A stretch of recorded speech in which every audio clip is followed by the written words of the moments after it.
स्थानिक स्वराज्य संस्था निवडणूक पाहता भाजपा आणि शिंदे गटाच्या विरोधात सर्वच ठिकाणी महाविकास आघाडी आहे। महायुती बरोबर टक्कर देण्यास महाविकास आघाडी सज्ज झाली आहे। जागा वाटपामध्ये वेळ आणि नेतृत्वाची घोषणा याबाबत मी भूमिका मांडली आहे। महाराष्ट्रात उद्धव ठाकरे बाबत जनतेच्या मनात आदर होता आणि आहे। त्यांनी कोरोनाच्या काळात केलेले कार्य आणि खुर्चीला मारलेली लाथ, त्यामुळे त्यांची एक प्रतिमा आहे। त्यांचा चेहरा जर पुढे केला असता तर सर्व पक्षांना 4 जागा जास्त आल्या असत्या। तसेच बिहारमध्ये राहुल गांधी यांचा 16 दिवसांचा प्रचंड मोठा दौरा होता। बिहारची जनता त्यावेळी त्यांच्या सोबत होती। त्याच वेळी तेजस्वी यादवांचा चेहरा पुढे केला असता तर आणखी चांगले झाले असते। जागा वाटपामध्ये काँग्रेस यांच्या वाट्याला आलेल्या जागांमधून कोणाला किती जागा द्यायचे ते काँग्रेस पक्ष निश्चित करेल। त्यात आमची काहीच हरकत राहणार नाही। फक्त सत्ताधारी पक्षासोबत कुठलीही अलाइनमेंट करायचे नाही असे आमचे स्पष्ट धोरण आहे, अशी प्रतिक्रिया शिवसेना नेते अंबादास दानवे यांनी पत्रकार परिषदेमार्फत दिली। आता ज्या निवडणुका आहेत इथे मेजॉरिटीनं ठिकाणी, बहुसंख्य ठिकाणी महाविकास आघाडी झालेली आहे। कारण एकाच एक उमेदवार, स्थानिक राजकारण जर बघितलं तर सगळ्या ठिकाणी भारतीय जनता पार्टी असेल, शिंदे गट असेल, यांच्या विरोधात सगळीकडे महाविकास आघाडी होतीये। आणि ही महाविकास आघाडी या ज्या महायुती, भ्रष्टाचारी महायुती आहे, याला थोडीच तोड उत्तर देण्यासाठी मला असं वाटतं सज्ज झालेली आहे। मी मांडलेली भूमिका ही जागा वाटपातील दिरंगाई किंवा वेळ, दुसरी गोष्ट नेतृत्वाची घोषणा। जसं महाराष्ट्रात उद्धवजी ठाकरे साहेबांच्या विषयी जनतेच्या मनात एक आदर, कोविडच्या काळात त्यांनी केलेलं कार्य, ज्या पद्धतीनं त्यांनी खुर्चीवर लाथ मारली ते, आणि त्याच्यामुळे त्यांची असलेली प्रतिमा, यामुळे त्यांचं नेतृत्व जर पुढे असले तर मला वाटतं 4 जागा जास्त वाढल्या असत्या सगळ्याच पक्षाच्या।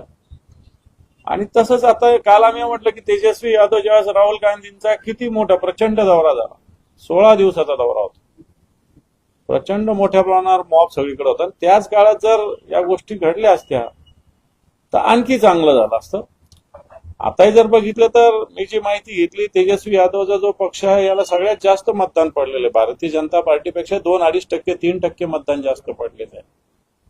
आणि जागेचा जर फरक पडला बघितला तर 25 कुठं आणि 95 कुठे, 2% मत। याचाच अर्थ हे 2% मत आणखी पुढे जर केले असते तर 25 भाजप आणि 95 तेजस्वी यादव असू शकले असते। आणि हाच विचार महाविकास आघाडी करताना झाला पाहिजे असं मत मी व्यक्त केलं, त्या मतावर मी ठाम आहे।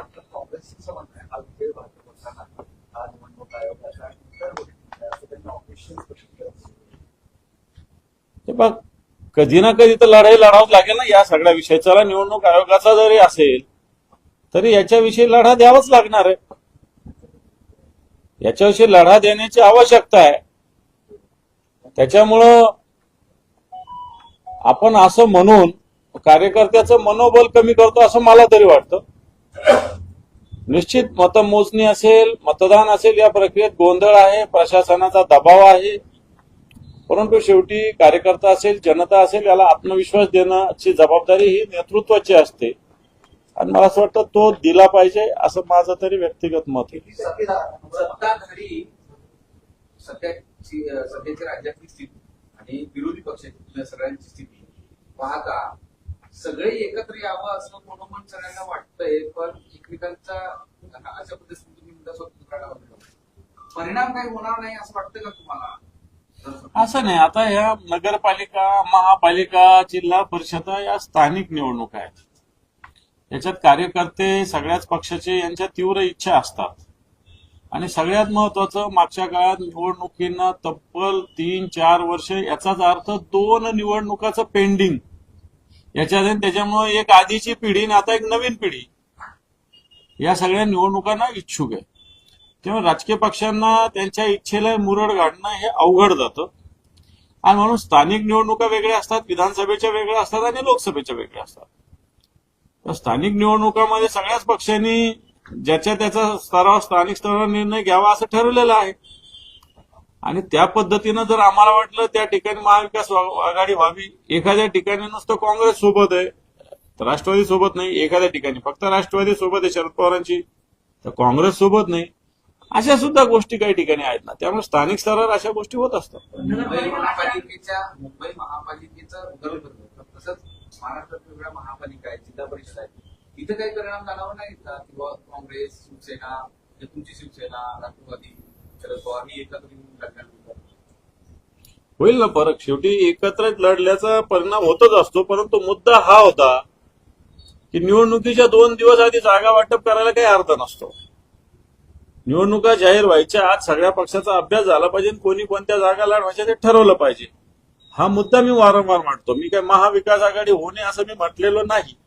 मी असं म्हटलेलं आहे की निवडणुका आता महानगरपालिका जानेवारीत होणार आहे ना. चला आता 1 नोव्हेंबर एंड पर्यंत, डिसेंबरच्या स्टार्ट पर्यंत आपण बसलं पाहिजे, जागा वाटप केलं पाहिजे अन्य ठिकाणी. तसंच जिल्हा परिषदेनं केलं पाहिजे.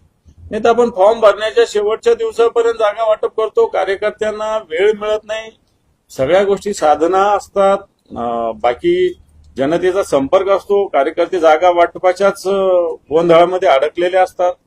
आणि वाटतं या प्रक्रियेला कुठेतरी ब्रेक दिला पाहिजे या सगळ्या महाविकास आघाडीमध्ये. नगरपालिकेला सध्या काय मग स्वतंत्र लढता आघाडी केलेली काय करते? काही ठिकाणी आघाडी आहे, काही ठिकाणी स्वतंत्र आहे. आघाडी व्हावी असा पूर्णपणे प्रयत्न आम्ही करतोय. पण नाही झाली तर स्वतंत्र लढावं लागेल, हे तितकंच खरं आहे. किती टक्के जागांवर तुमची आघाडी म्हणजे असं म्हणजे आता महायुतीत ज्या माहिती 50% जागांवर त्यांची महायुती झाली की 50% ते वेगळे जातात. तुमचं काही नाही, आमचं त्याच्यावरती झालं. आमच्या जवळपास 70-75 ठिकाणी महाविकास आघाडी होतीये. मी तुम्हाला उद्या सकाळी पूर्ण चित्र मराठवाड्याचं तरी क्लिअर सांगू शकेल. महाराष्ट्राचं माझ्याकडे सध्या माहिती नाही. परंतु मराठवाड्याची पूर्णच्या पूर्ण 52 नगर